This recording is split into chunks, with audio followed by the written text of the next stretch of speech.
نضوي للسهلة ليل الشايب والدلع يسوي المغلى عروس وضوت السهلة الليل الشايب والدلع يسوي المقلع أما أبو ضوت السهلة الليل الشايب وسيت في البلد بغلا البلد بغلا قالوا الليلة جاي مغلا الليل الشايب بقدرة الله عديلة يا بيضة عديلة يا بيضة ويا ملايكة سيري معاه الليل الشايب برسول الله.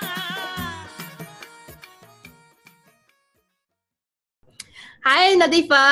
How are you? I'm good. How are you? Good. Okay. Thank you so much for being here. And, we're going to talk a lot of really fun stuff today. Can you tell us a little bit about yourself? My name is Nadifa Mahamed. I was born in Chad, but I grew up in Cameroon. They're both located in West Africa.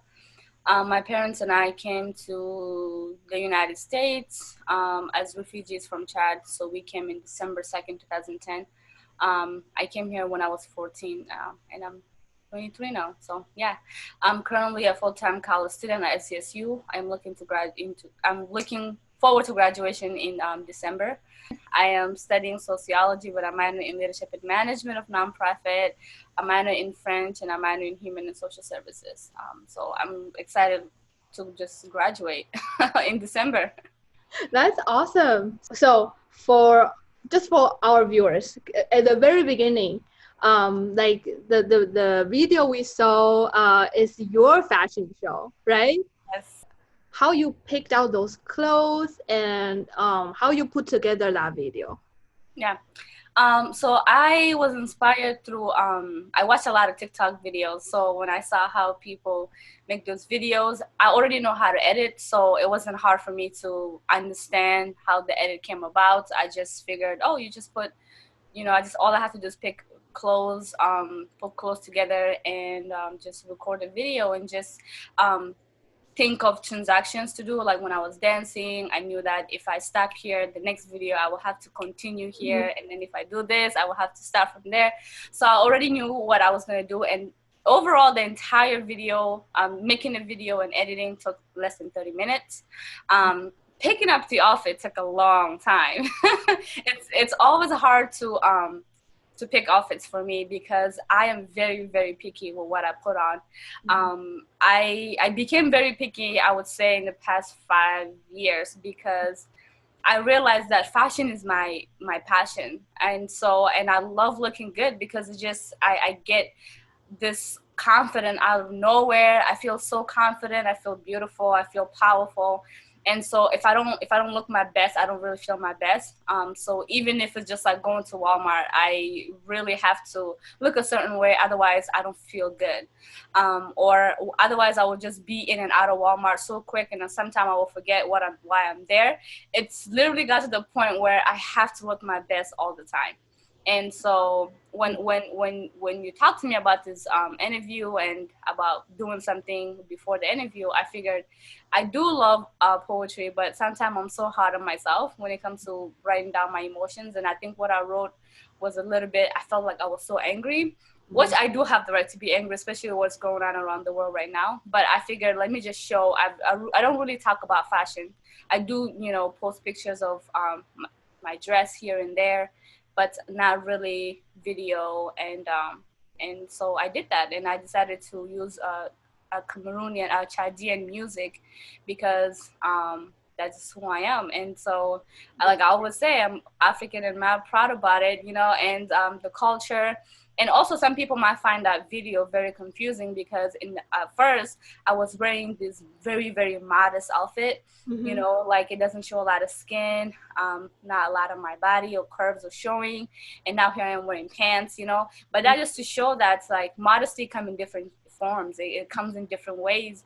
And just because I'm not wearing a skirt or fully dressed doesn't mean I'm not modest. I can still be modest, wearing a pants, by wearing pants. Yeah. And that's just my opinion. Some people might not like that, and that's totally fine. As long as it makes me feel good, I'm not worried about what the world thinks. That's awesome. Yeah. Yeah, because like I remember you told me the first outfit you wore, it was like a traditional Yes. Chadian outfit. Yeah. All the outfit later on are like more modern, like more Yes, you, yes. right? Right. You Yeah. can see, how like I'm changing, throughout the video, and I just thought it was cool just to show that, different That's side of me. Yeah, that's really cool. And it's really funny that you mentioned music because I was gonna ask you, like the music in your background. You say it's the traditional music from Yeah, like from Chadian. yeah. Okay, I'm gonna give the viewers a little more backstory because I'm so glad that I got to see your little bit of the process of your video. Because I remember the first draft you sent me, you were unsure, so you were like you wanted me to give you some ideas, right? And Yeah. and then I was like, it was actually quite good, but you used a different, total different music, and Yeah. you look like this chic, modern, and just a little. Oh, I don't want to say mean, but very sharp. Yeah, yes, yes. Like intimidating kind of. Yeah. And so like the second video, this video you sent me this finalized version. I was like, wow, you are like a completely different person in Different this person, video. yeah. Yeah. And so the second video I sent you, that's like that's just who I am on a day-to-day basis. But I was so worried about what people were going to say if they see the video, like, oh, she's a Muslim, Black Muslim woman, because we have all these expectations on how we should look in public. And so I know this video is going to be in almost in every social media platform. So I was like, I need to look serious, okay? So people don't be like, oh, she's this, she's that. But then I was like, at the end of the day, somebody's always gonna say something. And so and that music made me so happy. Like I don't understand Arabic 100%, so I don't really know what the music is saying, but just the vibe, just that culture and how, like a lot of people might say when I dress, like that full white outfit, that I had on. Yeah. When I dress like that, some people say, "Oh, you're Americanized." You forget about your culture, but that's not true. If you know me, you know that I'm very bipolar when it comes to my outfit. Like I could be cultural all week and then modern the next day, and so I love different clothes, and I love putting things together. But I just decided to filter all that negative things on like what the world is gonna say about Nadifa and her dancing and stuff like that, because it's not like it's anything inappropriate, but it was just in the back of my head, and I was like, I have to be me, I have to be, and I told you, I was so sick, I had a headache, and I promised that I was gonna give you that video on Saturday, so I was like, I have to get it done on Saturday, whether it's good or bad, so she knows that I'm serious and I'm not just sitting at home and being lazy. But I'm glad that I woke up from that, and I said, you know what, I'm just gonna do what Nadifa feels like doing. So that's what I did. That's great. Like, yeah, I think the whole concept is that I want to see who you are. Like, right. Because we are talking about cultures, we are talking about different type of music and different traditions. I really appreciate all those elements, but a lot of times those elements are putting us in boxes. Like, yes, they think you gotta be in this box, otherwise you're not 100% pure, but or like you're rebellious. But it's not true. Like I think we're a mixture of all different kinds of influences. Especially now you are in the States and you have been here since you were like 14. So like American culture becomes a part of you as well. Right. It's like it fused you, with your original cultures. Right, and like, I don't like being in boxes. My excuse is always that I have asthma, so I can't breathe when I'm in a box, So I always tell people, I have to get out the box. I can't breathe, and that just, I don't like being, in just in the box and being told what and what not to do, how to move, how to breathe. I don't like that. And like people in my community, sometimes look at it like, oh, you think you're better than me. No, I don't think I'm better than anybody. I just think I want to be better than me and, change.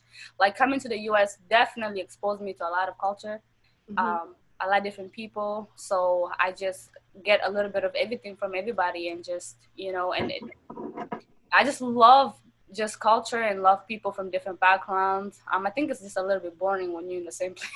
with the same people all the time. So Right. yeah. You add a little dancing in the video. Why? That's a Chadian dance. Oh, Yes, so wow. it's very simple, you know, you just vibe into the music, shaking your head. That music it's very soft, you know, but there's somewhere you use your shoulders a little bit, but for the most part it's just like this. You know, when you go to Sudan and Chad, they're kind of similar. So just this hand movement right here is just it. So yeah, just since I used the song, I felt like let me add the traditional dance as well. So I did that. It's very, very simple. That's really cool. And then so like in the traditional sense, like they don't want to see you, or like is it in the religion? So like they don't want to see your body shape, or what is that?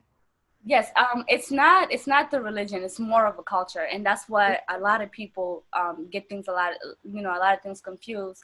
They mix the culture with the religion, and then so they're like, oh, all these Muslims women are very suppressed. They're not allowed to move, but you know, the religion does, you know, encourages us to be modest and, you know, do all the same. But there's a lot of things that we hear that's not the religion, like it's just culture. And so basically a lot of people would say, well, if you're on the internet, if you're dancing, you're not more of a woman. It's like you're a kid or something, like you're just being childish. You know what I mean? That's, people might look at it from a different lens. And I just didn't want to be, you know, like be seen as very childish or whatever, because a lot of people I have on my social media are, you know, my African, you know, brothers and sisters. So but then if you have me on Snapchat, I post a lot more. People get to see a lot more of me on Snapchat, because Snapchat, you only, you know, the things only last for 24 hours. So like if I post it on Facebook, I will have to either delete it in 24 hours or, you know, and sometimes people do take screenshots on Facebook a lot easier than Snapchat, because Snapchat, they don't want people to know that you are recording, you know, content. So I do a lot of dancing on Snapchat than Facebook. Yeah, just to avoid people's. Just to avoid people, and that's because I have less following on Snapchat. I don't have a lot of people on Facebook. It's like a lot of people. On my YouTube, I have over 1,000 subscribers, and on Instagram I have over 3,000 subscribers. So it's a lot of people. Just thinking of those numbers give me anxiety. So I'm just like, oh my god, there's a lot of eyes. But Snapchat is really less. It's like just around 100 people. And most of them don't even know me. They're not even from Sioux Falls. So it's just like I'm avoiding people in my community. But I kind of got over that fear, honestly. Sometimes it takes me a few days to kind of, like, I sit on that, you know, mindset, and then the next day when I wake up, I'm like a brand new person. I'm like, I don't care. Since like a little almost struggles back and forth, because like when you say your community, you're talking about the Chadian community, right? Yes. They know how it works back in the tradition and, you know, everything else, and so they judge you if you act differently than it's definitely a combination of like the African community and like the Muslim community, you know. It's a combination of just both of these, like, and it's very tough, you know, sometimes. But I've just noticed over the years that I tried my best to stick to the tradition, to stick to the rules, just stick to all of the expectations from different communities and different groups. And I realized that nobody was ever satisfied with how good I used to, you know, like even when I followed these rules. So like I said, at the end of the day, somebody's always going to find fault. Somebody's always going to find an issue in all the things you do, no matter how good it is. So I just figured I'm going to do what I feel is good for me. And if somebody finds good out of it or bad out of it, that's up to them. I believe that everybody has at least one form of art that's like their passion. Like the form that they feel the most comfortable and passionate about to express themselves. So like so fashion is definitely your art, right? Like, yeah, it's definitely my art. And even I did a photo shoot a few weeks ago, but the pictures are taking a while because the photographer, he's going through some stuff right now. But it's about the Black Lives Matter movement, and so people are writing poems, people are singing, people are doing all these things, and I say, well, I don't feel like I'm good at any of these things, but like this is how do I show, like how do I show a different way of expressing my emotions, and that's through pictures, because pictures can tell a lot. It can tell a lot of stuff, and so my younger sister actually came up with the idea of having these pictures, in a certain way, and we had like the caution tape. We were wearing all black, and we were posing a different way just to tell a story. And I just can't wait for the pictures to come out. But I just figured that is my art, and I'm just gonna stick to that. So that's so awesome. Yeah, like so do you feel less judged like when you are producing your your fashion videos, or like putting together different outfits? Like, do you feel a little less burdened almost? Not really, not anymore. Maybe in the past, like especially when I started wearing pants, like jeans and stuff like that, it was very hard, because even that ruined my relationship with some of my family members. They were like, "Oh, you shouldn't be wearing that as a Muslim woman," and so like I just feel like whenever I wear pants or whatever I have on, people always have something to say, because I might think that is modest, very modest, but some people might say it's not very modest because it shows your curves. I can tell your body, I can see your body. And we do have I do get comments like, well, don't blame someone someone who rapes you, or don't blame, that's why people get raped. And I'm like, no, it's not based off of what I have on. A rapist is good. It's a rapist at the end of the day. It's all about power. And and so for me, I'm not gonna stop dressing up like that just based off of that fear. And you have no right to tell me that if I dress this way, I'm gonna get raped, or I shouldn't dress this way because of, like, I'm thank you for your advice, but like, no, that's just, I'm not gonna stick to that. But I did get a lot of negative I do get a lot of negative comments sometimes. Oh, you wear pants is too tight, the skirt is too tight, this dress is too tight. But not really. I don't really get that from my mom. My mom is very supportive, and she's like, "You go, girl. You got that body. That's yours. Own it." And so I'm just like, "Hey, my mom got me, so I'm good." Yeah, because I started reading into, because I've never known anybody from Chad, so I started reading into it, and I it's really it kind of makes me sad to know that, like, there's a lot of violence against women and suppression in the society, in that culture. Islam has been the main religion, right? It's kind of like it tied very closely into the culture. So so I can see why there's such rules, like you shouldn't show your body. You gotta make sure you steer clear from the rapists, because they are rapists, like in this.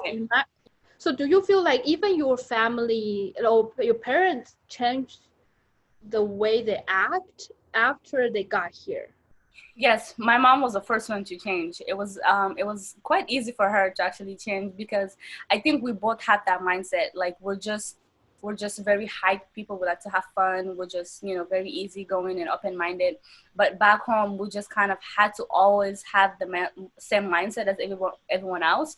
And we had to think and move how people tell us to do. Like, it was just like somebody say, jump, you jump, sit down, you sit down. So we had to follow the rules. But when we came here, and like, when we got here, everybody was like, everyone was different, and we became very open-minded. We started trying new things, and we're like, oh, we actually like this thing, But then it's like, my dad was kind of like, no, you are still African, you are still this, you're still that, you have to stick to the old ways. But then me and my mom and like my siblings were like, well, but we kind of like this, can we just give it a try? And so it was very hard till this day. Till this day, it's very hard for my dad to adapt to the culture, the American culture here, and different cultures in general. But my mom is she's like the most supportive human being there is, that I know by far. When it comes to just doing, if it's healthy and good things for you, she's for it. Have you ever felt like some kind of, I don't know, like I just want to know the differences, like you noticed within yourself, like when you were living there versus like after coming here. Like, what are the biggest, or just some differences, like social differences even? So, okay, when I was back home, you know, whatever, all the practices, all the culture, all the cultures that we had, all the challenges, everything back home sounded super normal because we had no idea what was going on around the world. So I didn't know that we were being suppressed. I didn't even know that was a world that existed. Like, I didn't know any of that. So until I came here, then I realized, whoa, half of the things that I know, half of the things that I've been through was not okay. You know, but it was so normalized back then, and it's still so normalized. Even when some of us come here, we still stick to that, you know, old traditional way of doing things. And so one of the things that about socializing is that with men, I want to say for men, we're not allowed to always talk to guys, okay, and even close contact. You only do that when you're about to meet the guy, or you guys are getting to know each other to get married and stuff like that. You don't have guy friends, you don't do all that stuff, you know. So it's not okay. So back home, somebody see you talking to a guy, they're probably thinking, you know, this is that marriage is coming up. But here it's like I have guy friends. Like most, I would say I have 50-50. It's like guy friends, female friends, you know, and it's not looked at as like, oh, I'm about to get married. But some people in my community will say, ooh, okay, well, you know, because they have that, they know what's up because of how it used to be back home. So they will probably think that, oh, I'm trying to build a romantic relationship with this person. But for most people will see that as like, oh, that's a friendship, you know, it's okay, like, because I didn't announce it. So you can't if I didn't announce it, you don't claim that I'm in a relationship with this person. But also the way we dress, that's a big thing back home. You know, you just have to dress this way. And a lot of people will say, well, isn't it hot? I'm like, you just get used to it. You just get used to it, you know? Like, just like it's just you get used to it, right? It's so I don't feel super hot when I have long sleeve versus when I don't. It's hot as hot. Like, I just see it as all the same because I'm just so used to it. But yeah, I mean, there's a lot of differences that I can go on and on and on and talk about. But I think those are the biggest one. And even marriage, for example, you know, back home you get married at a young age. I'm 23 and I'm not even.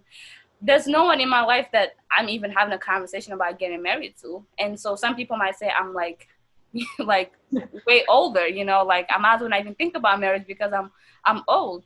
My mom got married when she was 15, and it wasn't a forced marriage for her. It was, you know, her choice.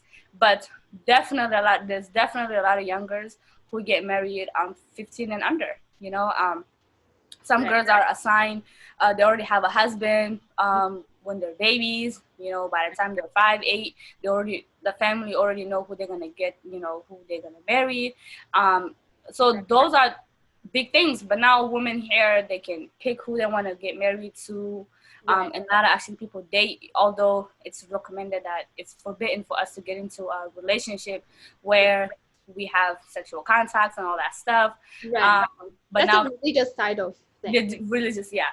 And so it's not only, people always think that that's only what Islam is saying. And like sometimes I do have like some of my Christian friends will say, oh my God, Islam is so strict. Christianity is the same thing. You're not supposed you know?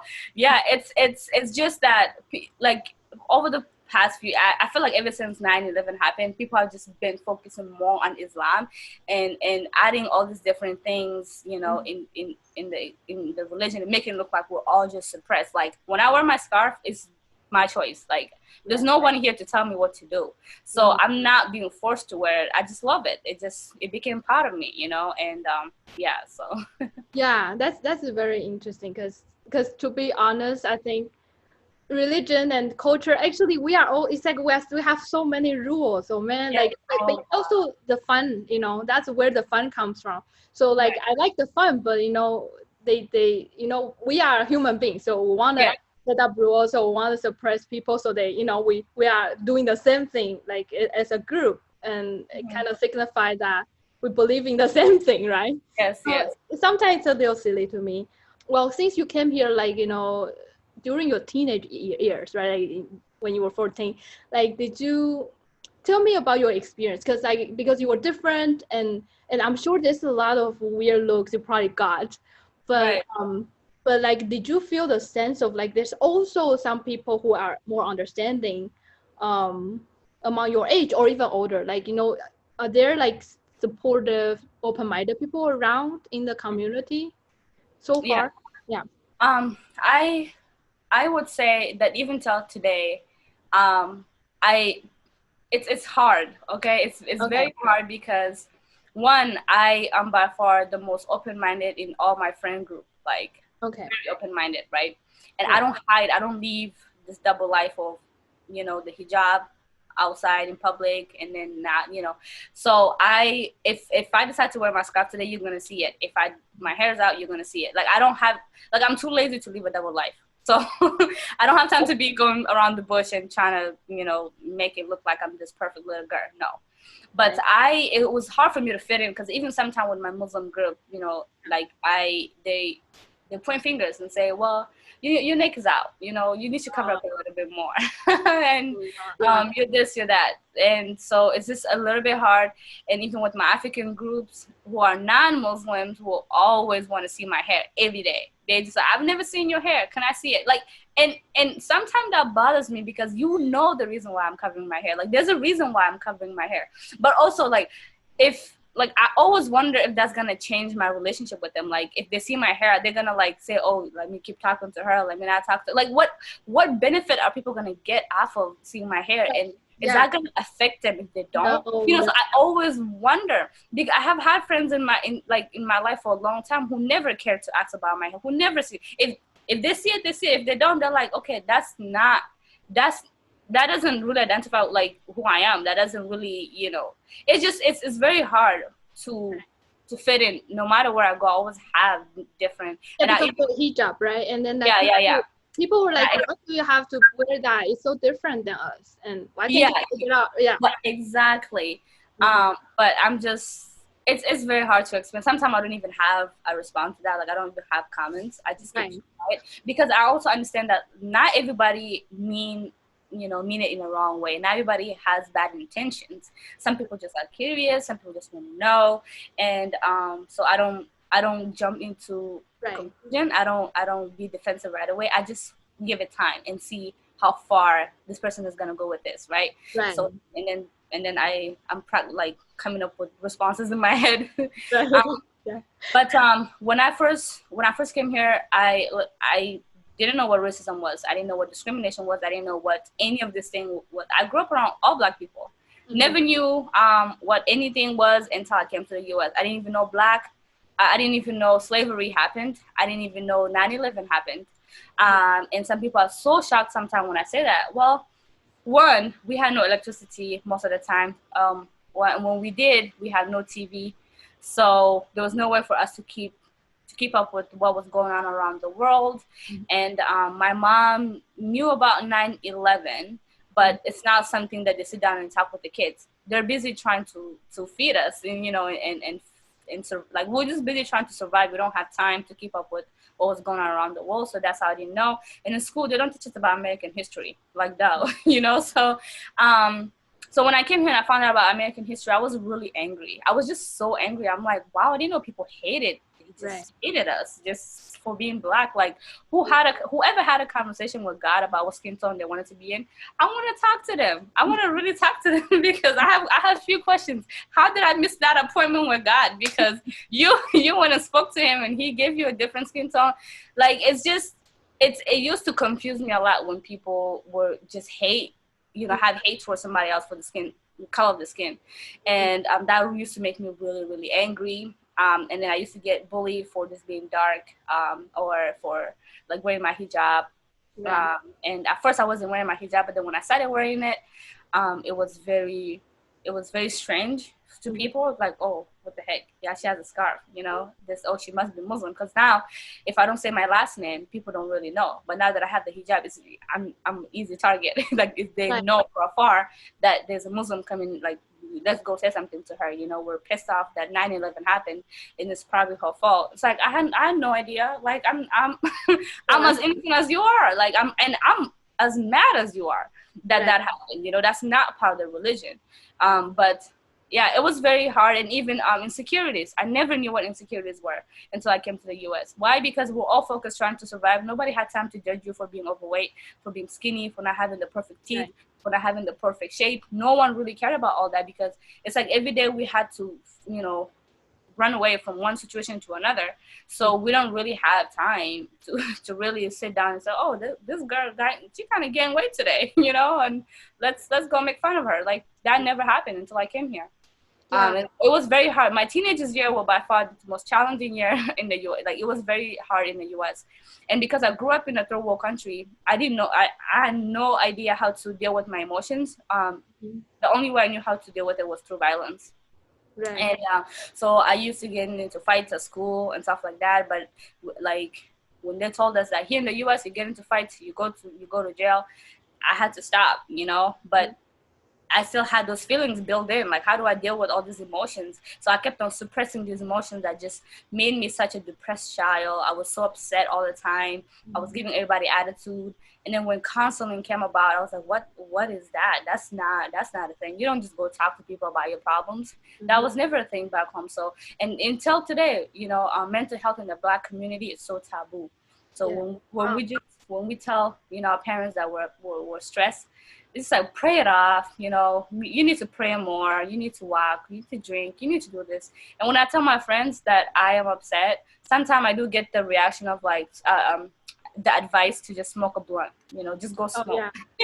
Just go smoke, that will help you. But I'm just like I said, I'm so lazy to do things that are not going to move me forward. Like if smoking or getting drunk every day was just gonna wash all my problems and make them disappear, we will all be drunk right now. Like, you know, I would be the first one in line, but it's not gonna change anything. It's with some money I don't have, like, you know, I don't want to get into another situation. So it's just very hard to talk about stress in the community that I'm in. So but now I do have a counselor that I see once in a while. I used to see a counselor for my therapist for like a year straight. But now it's just once in a while thing. And I'm not ashamed to say that I see a counselor, you know, I have issues. But before I was, and I used to hide to go see my counselor. When I first opened my mouth and I told someone that I was going to see a counselor, they were like, are you crazy? So you must be crazy to like go see a counselor, you know? So, but yeah, I don't know if I answered your question. I think I went around. You did. You answered so many more. That's awesome. Yeah, because I do think, you know, I understand that mental health, like counseling, this kind of thing, is a big taboo in a lot of families. Not just like in the Black communities, also in so many cultures, including Asian culture. Like, you know, they think you should just buck up and deal with it. You know, you can do it. You know, but they don't understand the you know, sometimes it's just more helpful to talk to somebody, to a professional, and actually get help instead of like, actually, because we are not experts, right? So we don't know how to fix it. So we try to, it's kind of like we are just Googling everything that we can try to help ourselves, but none of them probably will work. So I'm so proud of you. To be honest, I just feel like you are such a fighter in your life in general. Fight against so many people's opinions, and you have your Muslim community and your Chadian community, and there's so many different rules you have to, you know, abide. It's mind-blowing, actually. For me as an artist, like I just really hope that art will serve you as a way to the rest of the world. Because, like, to be honest, like all those communities, they are, you know, they are all very important, but they are also a small part of the world. Like, you know, for Asians, like we have so many different cultures, like every single one is different. So like for me, I'm just intrigued to learn about the culture, but if it's not gonna help me to be who I am, I feel like it's probably time for me to update myself instead of being, you know, stuck in the culture. Yes. So I really admire what you do, because like you want to find a solution for yourself and to be better. I'm curious because I didn't grow up here. I grew up in Taiwan, and so it's a completely different education system and environment there.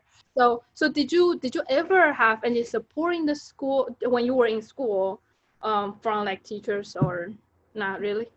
Not any. We have no groups, like student groups or anything like that. No. And it was actually what made it a little bit harder was that most of the professors weren't they didn't have what is it called? they weren't emotionally competent, if that makes sense. Like they didn't know much about the culture. Right. Yeah. And so like there was a time where I went to my professor for the very first time and opened up about like how stressful I was, and how, you know, I was just not in the mood that day. Right. And it was the advice she gave me can only help somebody who's not in my culture, right? And so I was like, I can't do that. I can't. Like, I would die if I do that in my community, you know? And so she was like, wait, what? Like, you know, so it was very hard for some professors to really help people that look like me, or even, you know, people same religion, same background as me. But I would say that Washington is the most diverse high school in the state. And the professors there are very much aware on how to like help people from different background and different race and different religion and all that stuff, because the school is diverse, so they get a taste of every culture. And and so I give, and then they were the one who also helped me you know, like change my life in a different way. They helped me get closer to, you know, counseling. They helped me with my assignments. They helped me with a lot of different things, and it opened my eyes to a lot of different things. Because at first I was like, you know, all these white people just hate us, you know. And I just came to realize that, not every single one of them. Because at first I was very curious. I'm like, is she helping me? Right. You know, like it was just never gotten that kind of treatment before. Mm-hmm. So it was very weird. But then I realized that no, they were just there's not every there's good and bad in every culture, every race, every religion, you know. So, and I just anyways. I know that that's so great that, you know, they were open-minded. They were trying to actually help you instead of just like, oh, you will figure it out. Because I bet a lot of people, because they don't know your culture, and they might be also a little scared. A lot of time people, if something is very different and familiar, it is scary. I totally understand that. The only way we can grow is really to help each other, to understand, not be so ignorant about. I feel there's so many misconceptions in the States about this religion, and it's really too bad because of all the whatever political things happened before, and people use that, you know, as a political tool. But, you know, I really think it's just a part of a culture. A lot of time it's just like we just need to show respect, right? That's literally it. That's where it starts. You show respect and show that you're willing to learn and understand, and you would definitely get a lot out of it.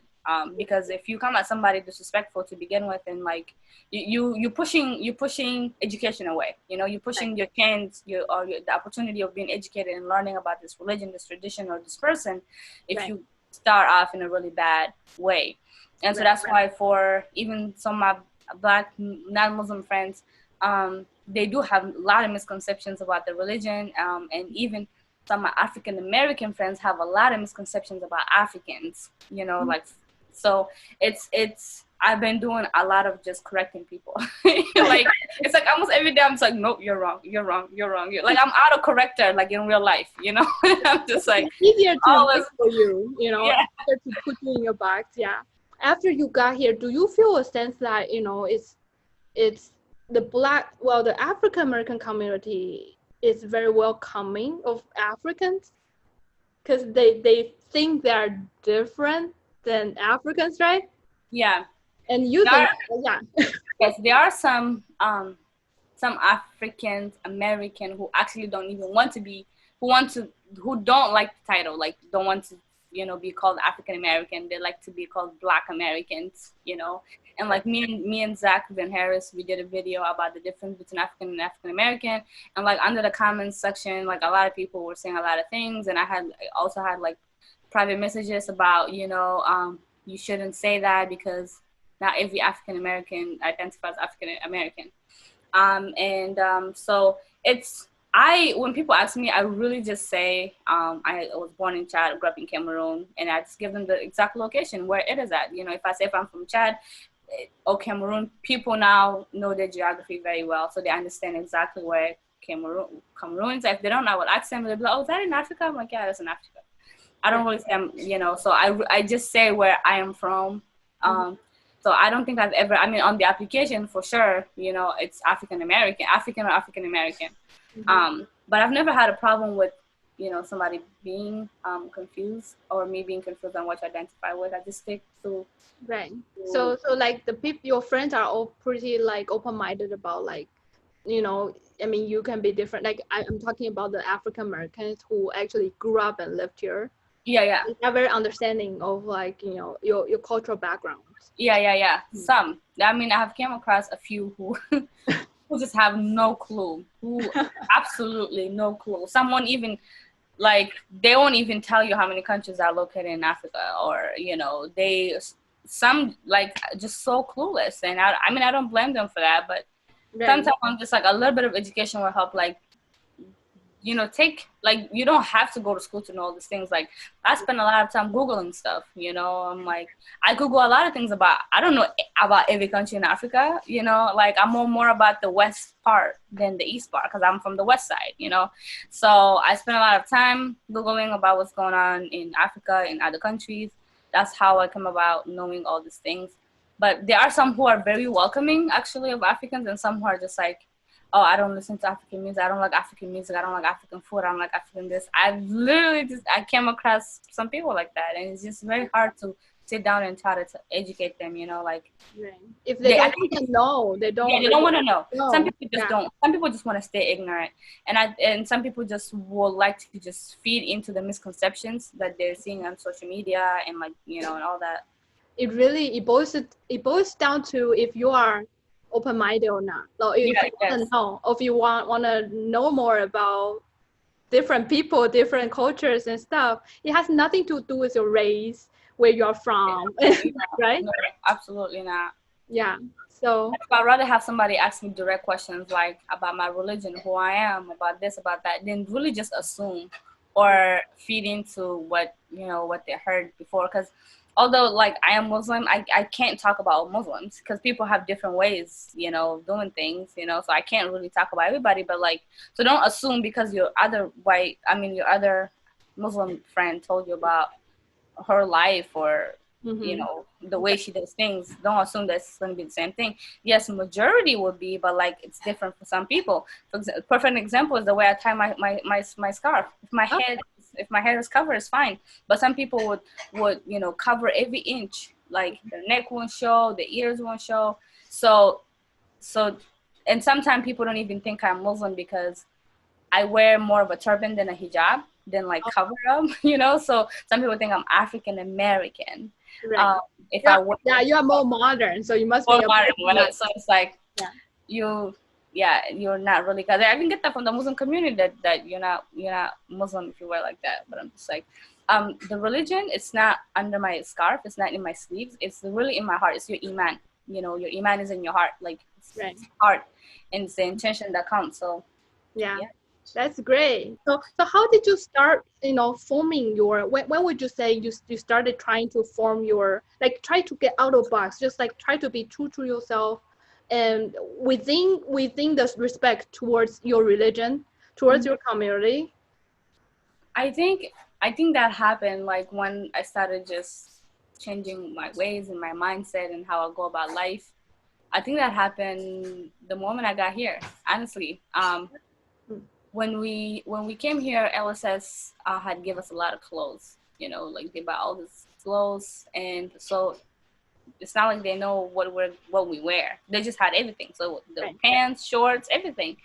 And so I started wearing them, and then the confidence that I got from like wearing pants, and wearing different clothes, it just helped me just become this like really sassy person, And and so I just was like, oh, I like this feeling. Let me try this. Let me try that. And then I liked everything. But like I said, now my dad didn't really enjoy that. And it still doesn't. And so we used to bump heads because of that.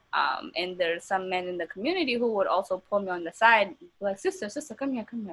you're hijabi, you're Muslim, you can't wear that, and I'm like, says who? It's like, says who? And I'm like, when you start buying me clothes, we'll talk about that, right? But when I buy it, I think I have every right to like wear it, buy whatever I want. And so and like I said earlier, I tried to follow the rules, right? I tried um to just follow everything, but it didn't work. Like every good thing I have gotten, I've never gotten I'm proud of you, or you're doing a good job, or keep it up. It was always like there was another layer of just negativity. It was adding up to it. Like, you need to do this. Oh, you forgot this, you forgot that. Is it a common thing? Like to be really critical? It is a common thing. It's really it's a common thing. But also what changed for me, what helped me really, really change, is how when I saw how men and women are treated in my community. We're definitely not equal until this day. Not just in my community, in general, all women and men are just not, treated equally. And so when I saw that, my brothers or men, in general, were being supported for doing the same thing. They were getting that support, that love and support from the same thing like that we're doing, but we're not, because they're just getting it because they're men. I was just like, that's wrong. Like that's wrong. We're doing the same thing, and I'm doing a pretty good job, and I should get the same amount of love and respect. But I really get that. So I was like, you know what? I don't care. I'm not going to do it. If you like how I roll, if you like how I do things, you're welcome to my world. And if you don't like that, I'll see you on the other side. And so I started being like that. And some people will say, well, that's really rude. You're not being friendly. I'm like, no, that's just being myself. And I'm not afraid to lose or gain people. Like, I'm always welcome to people coming in and, like, talk to me and being friendly. But the moment you want to act different and, like, have that negative mindset, I can tolerate it to a certain extent. And then after that, I just kind of get tiring and exhausting. And I'm just like, just die. I'm just like, some people, like you said, some people will just like to just stay ignorant. And some people are not looking forward to education. They don't care. And so you can only do so much for those people. Like I learned how to love people from a distance, including family members. It's very tough. It's not the easiest thing to do, but it's the best thing to do, because I realized that by keeping people in my life, it's draining, and I always find myself having to recharge because of how draining it is. So I just love people from a distance, and I just do things. I do things my way. And some people will say, if you don't, like, I'm doing something, they'll be like, oh, that's haram, which means forbidden, but they'll be doing something worse, so it's like, and it's like they're trying to play perfect and like, oh, you're not. But it's like, people sin, we all sin, I don't want to generalize, but like I tell my friends, like, just because you don't see me sin, doesn't mean I don't sin. Like, I'm human, we make mistakes, we do these things. Like, that's just how we grow. And that's why I stick to that. Like, I am more a student of life. Like, I just learn through life, and like the more you live, the more you learn. you live and you learn. And so every day I'm learning something about myself. I'm more focused on what's going on here than what's going on out there, so I just because I really believe that as long as our intention comes from the right place, yes, as long as we feel our intention is positive, we don't have to be afraid of so many 1,000 more rules. Did you notice any changes after you decided that you wanted to be true to yourself, instead of like being worried about everything, every little detail and rules? Well, some of the negative changes is that you lose people. You do lose people, and that's the sad part about it. But it's also a good thing, because then that kind of helped me get rid of all the negative people, people who were just there just to be there, but like people who didn't really care about me, right? And the positive thing is that I just became a better human being, and I'm more patient, I'm more understanding of different things. I can have conversation with anyone from any place. Even I can have conversation with the most conservative person there is, and like still have a great conversation. Like, I just became a very open-minded person. I'm more confident. So it just, that changing my mindset helped me a lot. But I would say that one of the biggest things is just losing people. That's about it. And also it helped me it gave me time to learn more about myself, and like be okay with just being lonely. or not having enough people in my life. Like, I'm fine with having just 5 people as friends and not, not 25. I'm totally fine with that. And it helped me save money in many, many ways. I feel like a negative mindset costs a lot. So I'd rather just not. I don't know how people afford a negative mindset. It's just but I think I totally like how you think about it, because like I'm kind of the same way. Like I never, maybe because I never care how many friends I have. Yeah. Like, I feel like, if I have 1 or 2 good friends, I'm happy. I'm fine. Yeah. I'm set. Like, I have things to do. I don't have time to entertain all 45 of my friends. Like, no. And I need friends who are less maintenance. I don't have time to entertain every day, talk to every day. We're grown. We got things to do. Yeah, but you still attract different friends, right? Like yes. Yeah, including me. Like, cause I remember when I first saw you, it was like when you were in the refugee day online Facebook chat thing. Yeah. It was you. I was super impressed with your talk, because I was like, wow, this person is so like, what you want. You are very clear with your thoughts, and you are very confident. It's just like you speak of your truth. Like, yeah, that's why I contacted you right away. I was like, I gotta know this person. Yeah, so just so like, even though we are from different backgrounds, like there are people like me, like who are very, we are looking for, I think what we are, I can't say we because I don't know where my people is. They're probably, it's like you everywhere. Yeah. I feel what's more important to me is really that you have this quality that you want to be better as a human being. Like, you are always trying to help yourself. You are not like letting yourself to get bogged down by, I don't know, those superficial things. Like, to be very honest, all those like customs, like, traditions, they can be little trivial, like, little tiny thing that actually don't matter that much, right? So like, if those things hinder our growth, I feel like sometimes we can decide if, we have to stick to it or not. I just see a leader inside of you. So tell us a little bit about your YouTube channel, because I was browsing it. You had a lot of wonderful conversations with so many different people, a variety of people. And yeah, I just tell us about your channel, and I guess your mission, how you started it. I started it almost 2 years ago now, and I watch a lot of YouTubers more than I watch regular television on Netflix, and so I watch a lot of motivational speakers, a lot of podcasts, and so I just figured at that time I was like, I do have a lot to share, a lot to offer to the world, and I just there were a lot of content that I was looking at that were wrong. Like, it was like the wrong people speaking for the wrong, like for me, and I didn't like that, right? And there were people just giving out information. I was just like, that's wrong. I'm gonna make my channel and talk about something else. And then I saw the lack of representation in YouTube, right? And like not having enough Black hijabi YouTubers, not people that just look like me, that would just, like, I couldn't relate to a lot of people I was watching. And so I was like, oh, let me just give this a shot. Like, although I'm very confident, I'm very shy. Okay. Like, I'm very, very, very shy. And so at first when I did the YouTube, I was so scared. I was like, oh my gosh, like, people are gonna, like I said, I was thinking about what people were gonna say. And then I just went ahead and I uploaded my first video. I spoke at the Taste of Culture, LSS Taste of Culture. And I didn't really like that video because I was like my speaking wasn't great. I know that my English is still not the best. But I was different languages, right? Yeah. And I didn't like that video because I was saying a lot of but I was so nervous.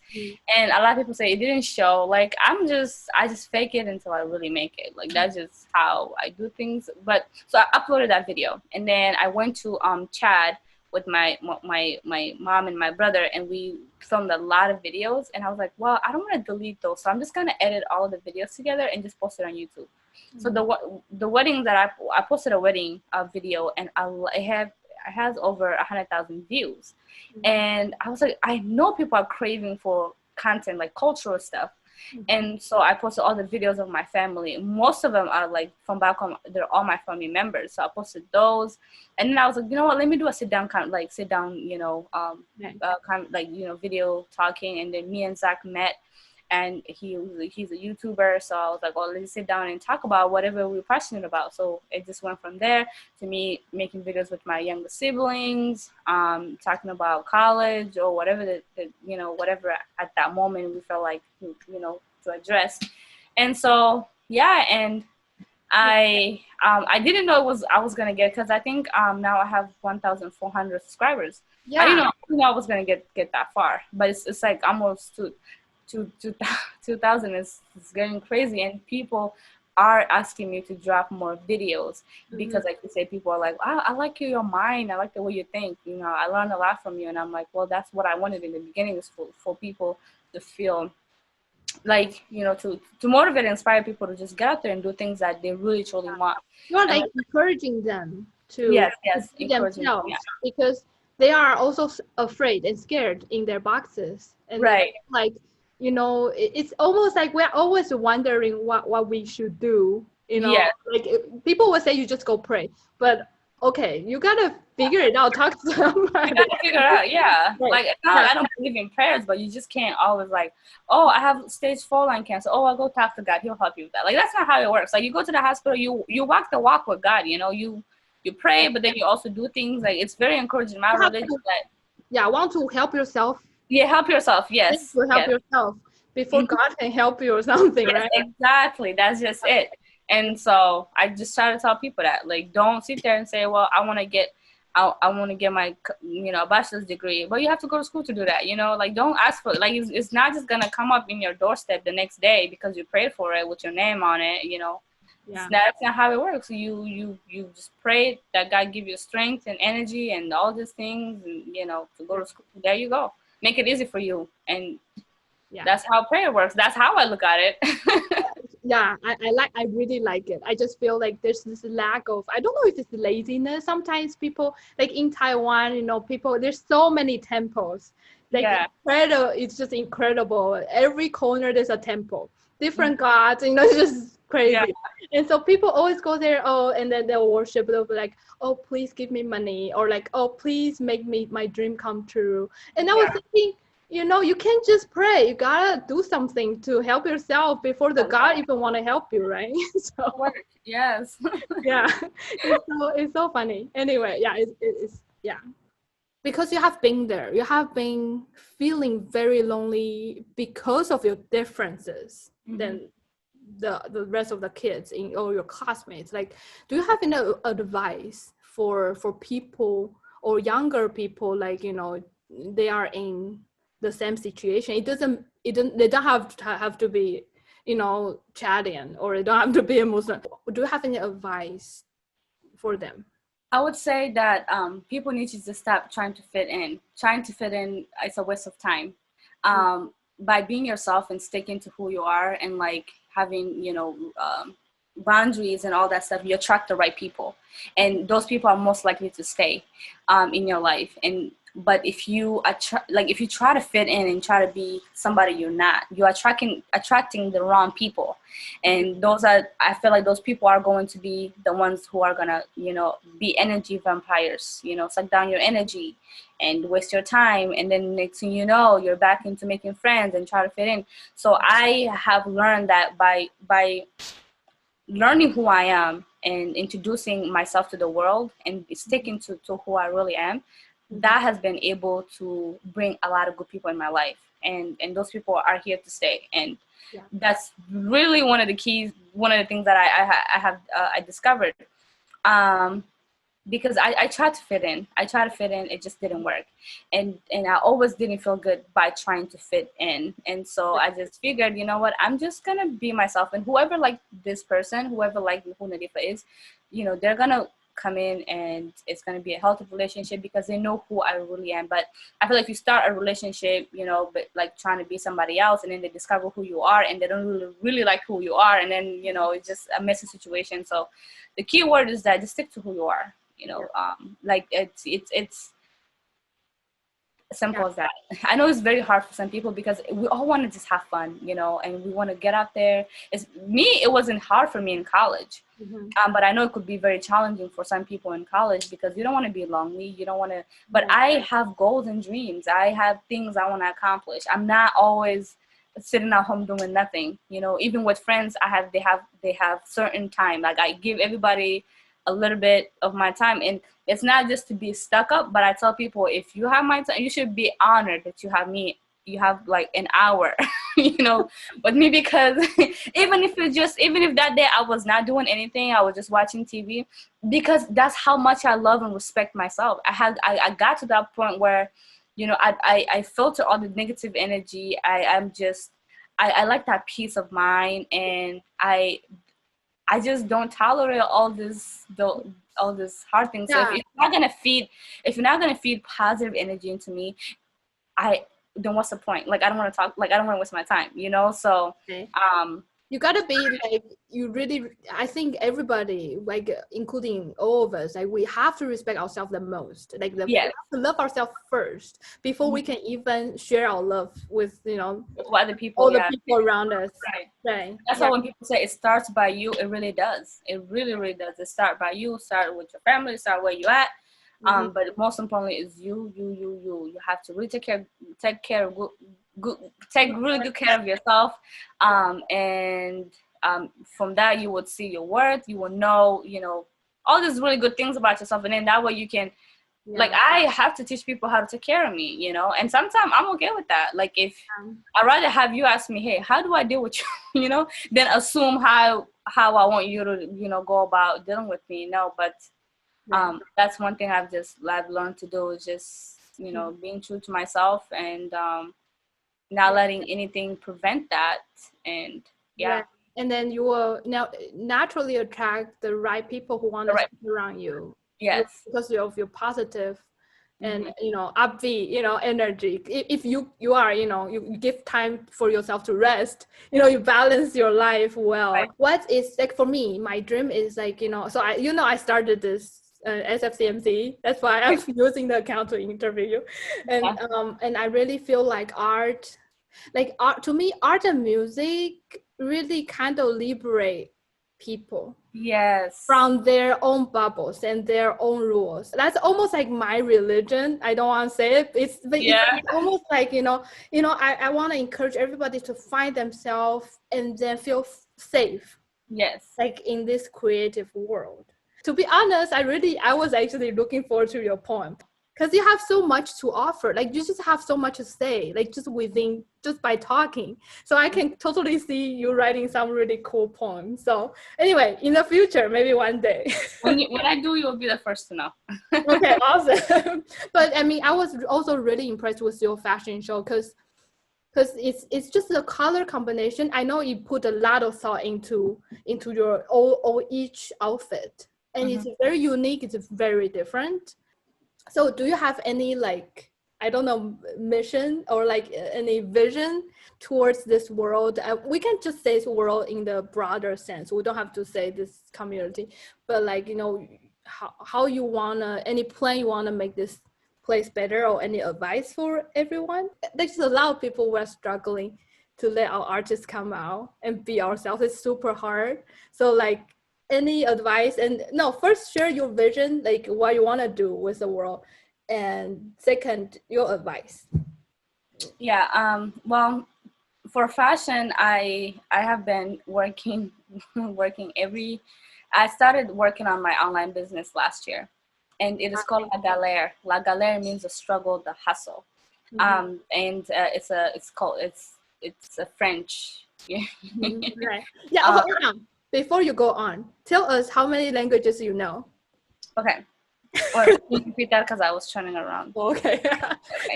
So yeah, tell us how many languages you know, because I'm just impressed. Yeah. I know 5 languages: Arabic, Hausa, Falata, English, and French. I'm not fluent on all of them, but I can understand a little bit. Yeah. So Like when you were back home, how many languages do you guys speak there? 4, and then I learned English when I came to the U.S. Hausa is a northern Nigerian language, so that's how I learned Hausa. And I lived in a Nigerian neighborhood. It was just full of Nigerians, so that's how I learned that. I can understand a little bit of I can speak a little bit of the Pidgin English, the Nigerian, and the Cameroonian Pidgin English. And Arabic is my mom and my dad native language. And we also, it's a common language in Cameroon. French is, one of the languages we speak both in Cameroon and Chad. And so that's how. And then Falata is my mom native language, and it's a language spoken in Chad, but also countries like Guinea, they speak Fulani. It's the same thing, but different dialogue. So yeah, but at home we speak Falata and French. Okay. Yes, we mix those two together. That's crazy. That's awesome. Okay, sorry. Go back to your dream. Okay. So last year I started working on my online business. It's called LaGalere. So LaGalere means it's a French word. It means the struggle, the hustle. And the struggle with fashion for me started, like I mentioned, when I first came to the US, being a modest lady, Muslim woman, and having to be modest all the time. It was very hard, like going shopping and finding the perfect dress, that didn't reveal so much skin, and the perfect shirts and perfect everything, and that also looked really classy. It was very hard, like when I find something that is like long sleeve or that can cover my body, it didn't really look too classy. And so I just didn't like that. It didn't make me feel good, because I'm like, that's not good, that's not cute. It's always like the short stuff, the things that reveal a lot of skin, that looks so like sexy. And yeah, it's like, I know, yeah. And I'm just like, oh, that sucks. So I shop online till this very day. I really have a hard time shopping in the stores. I just shop online. I go in the store once in a while, and I just put clothes together and all that stuff, but I have like different websites where I get my stuff from. And so I figured, let me make it easy for people that have that struggle, right? So, and now it's not only Muslim women who dress modest, so modesty is for a lot of people, and even someone like most of us have to dress modest when we in the workforce. So how do we find something that's so like classy, that looks really nice and modest at the same time? And so that's why I started working on LaGalere. But I'm just starting very small, since I'm like busy with college. I don't have time to put like outfits together. I'm working on just what is it called, merch. So I'm just coming up with a merch line, and that should be out in like a few weeks. Oh, nice. Sometime in August, yeah. And so it's just LaGalere, and I just have a little bit of merch going on here and there, just to get my name out there, just to get my name out there. And then when I'm done with college, I'm really going to get into it. And so the second thing is that I have always been passionate. Like my mom will tell you about this. Like when I first came to the US, and I realized that all the things that we've been through back home was not okay, I wanted to go back and make those things okay. And so, and that's, I still stand by that. Like I always tell my friends and family, like if I die and I don't accomplish that, please do it for me. And I'm so passionate about it. Arranged marriage is a big thing back home. I could have been a victim of that, but thank God, because we came to the US, I escaped from that.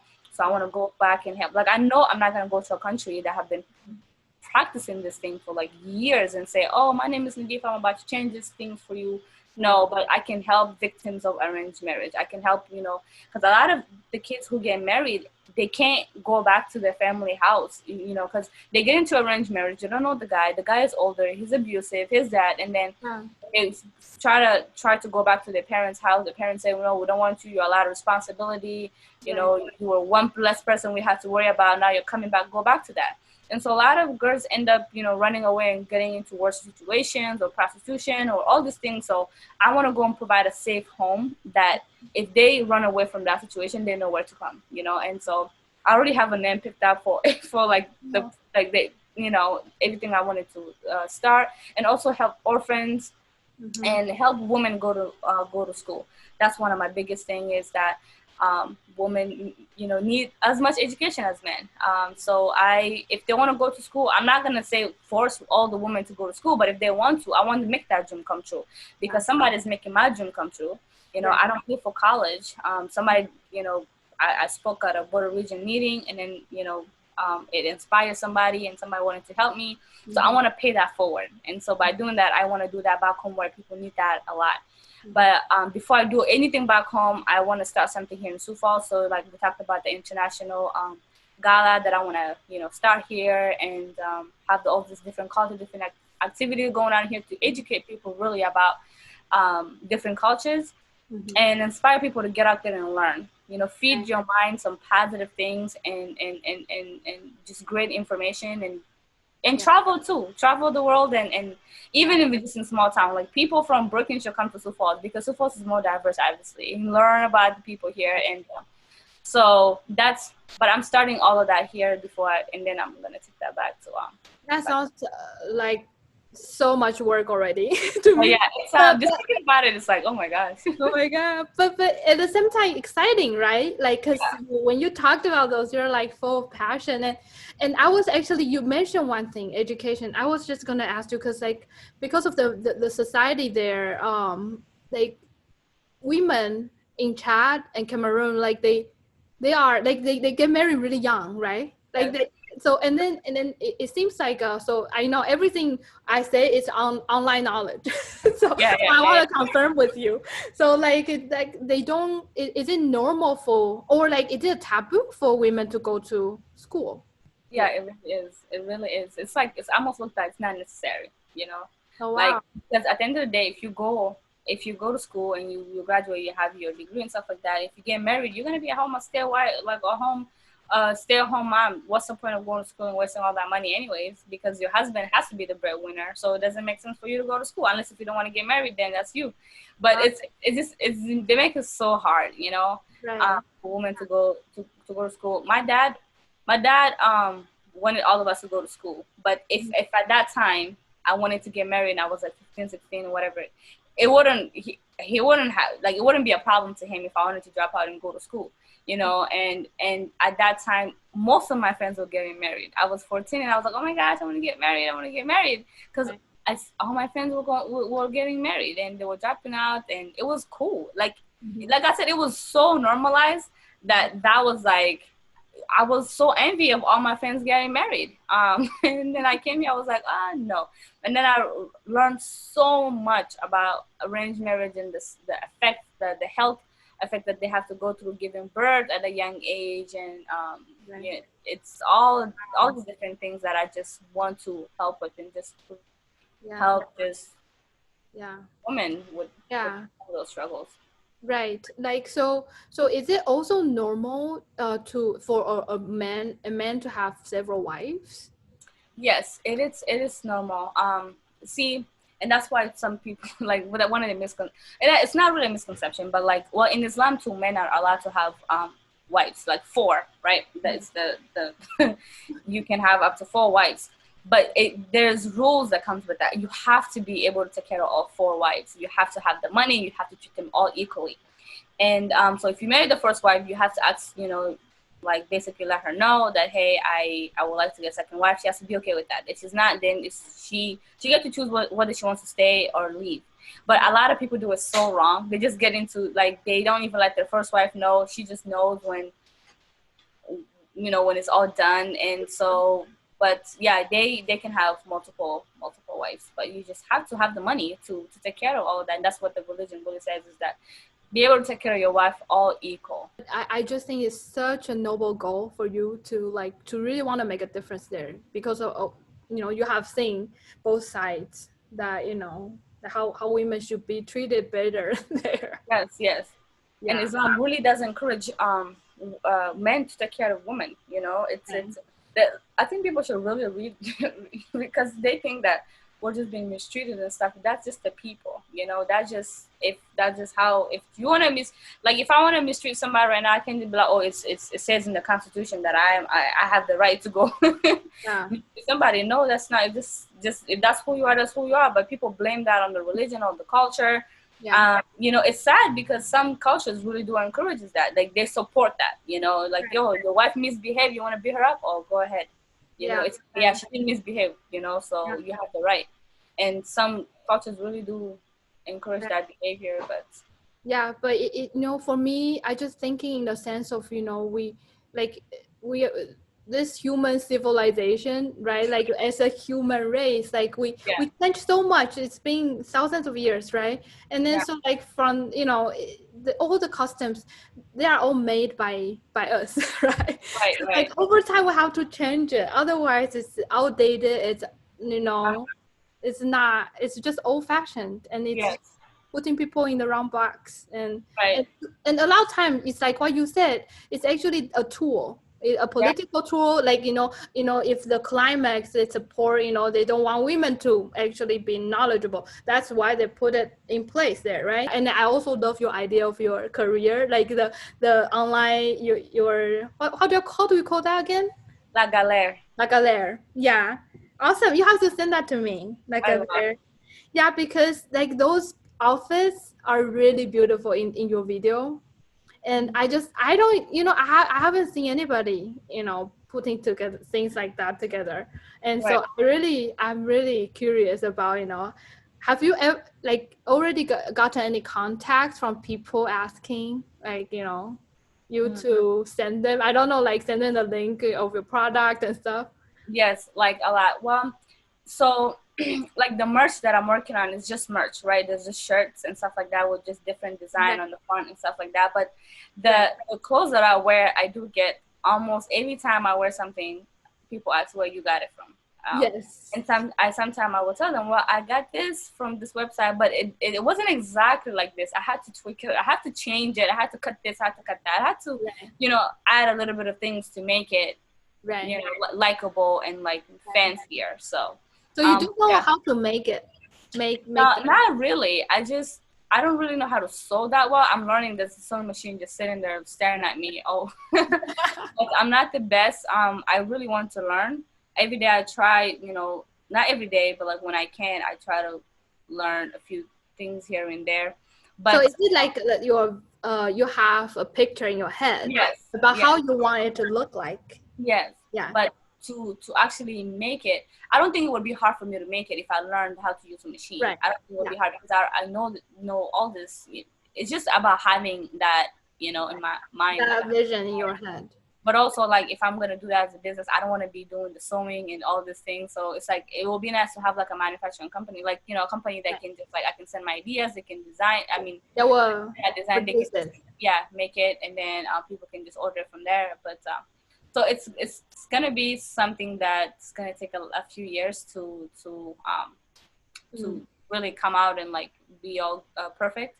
But like I said, I just want to get, you know, the name. I want people to be familiar with LaGalere and the mission, because our mission is that, you know, life is a struggle, but your fashion doesn't have to be. It could be something very fun. You know, it should be very fun.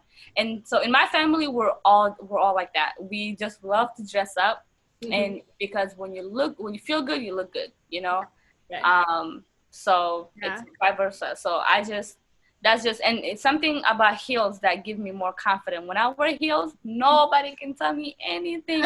I am just when I wear heels, I am a whole brand new person. Like even if I was upset the entire day and like let's say I have somewhere to go and I put on some heels, I'm a whole brand new person. I'm just like, wait, what's talking to me? I was like, okay, wait, hold on. Touch the hand for a little bit, okay? Like I'm just very I'm very professional though, like extra professional when I have my heels on. The way I walk and the way I do things is just very different. It just gives me that confidence. Like, oh, you know. It's so awesome that you talk about that because, you know, usually we don't think about it, but it does help. Especially you are, you know, you're so sensitive to your design, the color and everything you wear. It does make a huge difference. And that's amazing. Yeah, that's why you were like a completely different person in the first video. I mean, it was a very sharp, like, you know, like, you know, don't touch me because not Right, like whatever. yeah, whatever. But yeah, it's like, yeah, it's amazing. Yeah, but I'm very, very excited for you, and I'm so glad you are here with me today. I feel like I'm still, absorbing all the nutrients. And I really want to support you. Like, anyways, like in the future, anything, just let me know, because I feel like you got a great cause, you got a great mission, and it's like what you say. If you have the vision, it just takes steps to get there. Just the skills, yeah, those can be figured out. But I think the hardest thing for a lot of people is the vision. And I think you have the right vision, and I'm just excited. Thank you. Yeah, thank you. And that's also what I wanted to ask, like, artists around, like, the community. If like there's people, because I use music in my videos in the background. So if anybody like has music they want to send me, that I can help promote. Like, I'm always willing to help out the best way I can, because I do that where I'm helping myself and I'm helping somebody else, because people always ask what music is that, what's in the background, what's in the background. I'm like, oh well, that's my friend, she's very talented, or he's very talented. So, and I love music, like you said. Like, when I listen to music, I feel so liberating. Like, I feel so good. I love music from different background. Like, I listen to everything. Although I listen to a lot of Afrobeat more than anything, but I just love music. It's the feeling that you get is it's amazing. Right. When I'm really upset, there's nothing that calms me down more than music. Me too. Yeah, it's really just speaks so differently in a different channel. Yeah, it's crazy. So the music you chose, in your final version, is that your friend? No. I don't know that. That's not okay. It's not like somebody who made. Yeah, no. There are some. I can't remember how many videos on my YouTube that I use, like someone I knew, like songs, like So maybe I'm gonna ask you for a list for me to listen to, because I love listening to different music, and this is like, I don't think I have heard something like that before, but I don't think I have the knowledge to differentiate, what the differences are. So maybe you can help me with that. All right. Sounds good. So yeah, but that's awesome. Thank you, Nadifa. No problem. Yeah, so I will talk to you soon. Alrighty, thank you so much.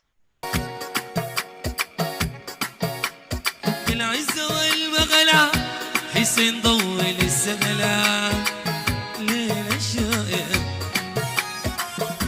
وقت العز والمغلا عروس وضوت السلام الليل الشويم وقت العز والمقلع أما ابو ضوت السلام الليل الشائع